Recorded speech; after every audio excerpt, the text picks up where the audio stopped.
네, 오늘은 7월 19일입니다. 금요일입니다. 새벽 예배 나오시는 우리 성도님들을 환영합니다. 말씀 나누기 전에 공동기도 제목으로 기도하시겠습니다. 배옥준 집사의 뇌졸중을 치료해 주십시오. 언어가 회복되고 오른쪽 팔다리에 힘이 생겨나도록 해주십시오. 과간나 집사를 치료해 주십시오. 권하자 집사가 다시 걷도록 해주십시오. 이승학 성도의 뇌종양 치료가 잘 되게 해 주십시오. 권현민 형제를 치료해 주십시오. 김에브람 형제가 신장 이식을 속히 받도록 해주십시오. 김시희 집사가 걷도록 해주십시오. 김수인 집사가 재발하지 않고 치유되게 해주십시오. 오수조 선교사의 건강을 회복시켜 주십시오. 8월 치유와 회복 집회에 하나님의 능력이 나타나게 해주십시오. 예수님의 이름으로 기도합니다. 아멘. 아멘. 오늘 본문의 말씀은 열왕기하 13장 1절에서 13절까지 말씀입니다. 두 번의 기회는 없다 하는 주제로 하나님 말씀 함께 나누시겠습니다. 오늘은 북이스라엘의 왕의 이름입니다. 이 열왕기 상하가 한 번은 남유다의 왕의 이야기를 하고 다음에 또 북이스라엘의 이야기를 하고 이렇게 왔다 갔다 합니다. 그래서 이게 남유다의 왕의 이름인지 북이스라엘의 왕의 이름인지를 좀 생각하셔야 되고, 또 어떨 때는 북이스라엘의 왕의 이름과 남유다의 왕의 이름이 똑같을 때가 있어요. 그래서 같은 인물인가 보면 같은 인물이 아닙니다. 지금은 이제 시대 순으로 쭉 내려가는데요. 어제 같은 경우는 요아스를 다루었습니다. 남유다입니다. 오늘은 예후의 아들 여호아하스니까요. 예후가 북이스라엘의 왕이었으니까 여호아하스는 북이스라엘의 왕이죠. 자, 북이스라엘 왕에 대해서 성경이 이렇게 말합니다. 이 사람이 왕이 되어서 17년을 다스렸는데 1절에 그렇게 되어 있습니다. 2절에 보시면 하나님 보시기에 악을 행했고 그도 그의 아버지와 함께 여로보암의 죄를 지었다고 이야기했습니다. 제가 지난 주일날도 말씀드렸는데요. 여로보암의 죄라는 것은 여로보암이 일대왕입니다. 북이스라엘의 일대왕인데 혹시 이스라엘 백성들이 예루살렘의 성전에 가서 제사를 드리다가 자기를 배반하고 자기를 죽이고 나라가 빼앗길까 봐, 그래서 성전과 같은 예루살렘 성전과 같은 그 성전을 베델과 단, 베델은 가장 남쪽이고요, 단은 제일 북쪽을 말하는 겁니다. 거기다가 짓고 거기다가 금송아지를 갖다 놓고 우상을 숭배하도록 만들었습니다. 그래서 백성이 이 여호아하스가 여로보암의 죄를 그대로 따라했습니다.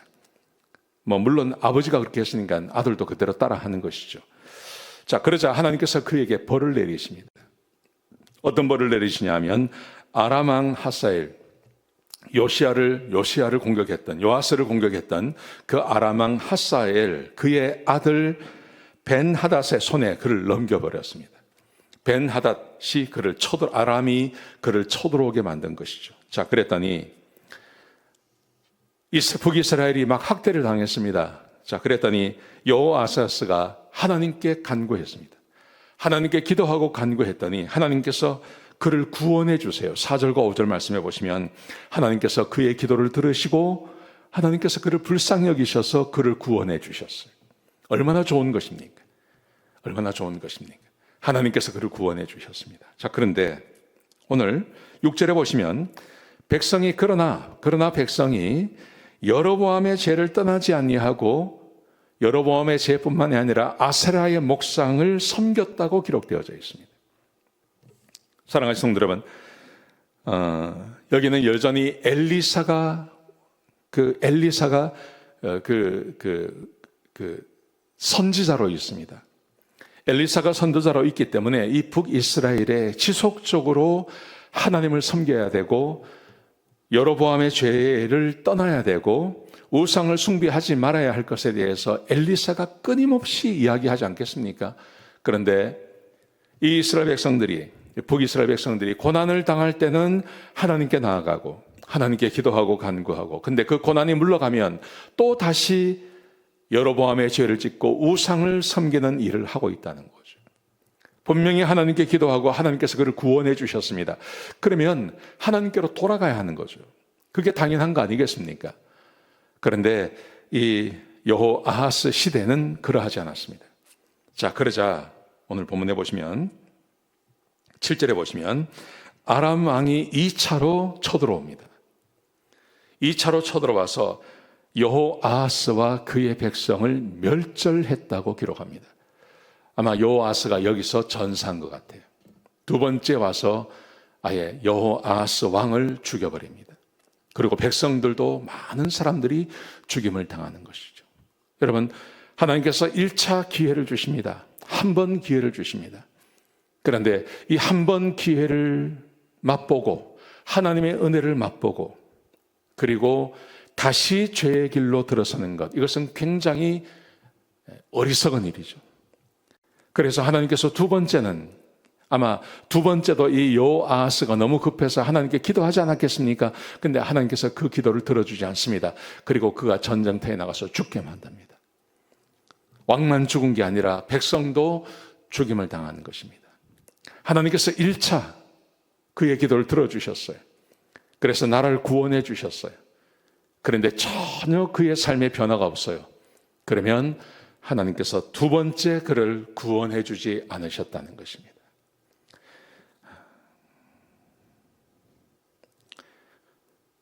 우리가 구원받고 하나님의 백성이 되고 하나님께서 우리를 얼마나 축복해 주셨습니까? 그 많은 복을 받고 우리가 해야 될 것, 우리는 하나님만 섬겨야 하는 것입니다. 우리는 하나님만 믿어야 하는 것입니다. 하나님께 영광 돌리는 삶을 사셔야 되는 겁니다. 주께 영광 돌려드리고 하나님께서 기뻐하시는 일을 하고, 주일날 말씀드린 대로 우리가 서로 사랑하며 하나님의 계명을 지키며 살아가는 것, 그러면 주께서 우리의 기도에 응답해 주시겠다고 약속해 주셨습니다. 우리가 반드시 이 일을 해야 하는 것입니다. 사랑하는 성도 여러분, 오늘 하루 어떻게 사시겠습니까? 오늘 하루 하나님의 말씀을 따라 사시기 바랍니다. 구원받은 백성답게 주께서 우리의 기도에 응답해 주시겠다고 약속해 주신 것을 믿고 내가 이웃을 사랑하며 서로 사랑하며 그렇게 하루를 보내시기 바랍니다. 이것이 그리스도인들이 살아야 할 삶의 가장 기본적인 것입니다. 이 삶을 살아내시는 귀한 하루가 되시기를 주의 이름으로 축복합니다. 기도하시겠습니다. 아버지 하나님, 귀한 말씀 주셔서 감사합니다. 하나님 말씀을 따라 살게 하시고 주의 말씀을 따라 살게 하시고 우리에게 복의 복을 더하여 주옵소서. 어리석은 자가 되지 않게 하시고 기회를 놓치는 자들이 되지 않게 하여 주옵소서. 예수님의 귀하신 이름으로 간절히 기도드렸습니다. 아멘.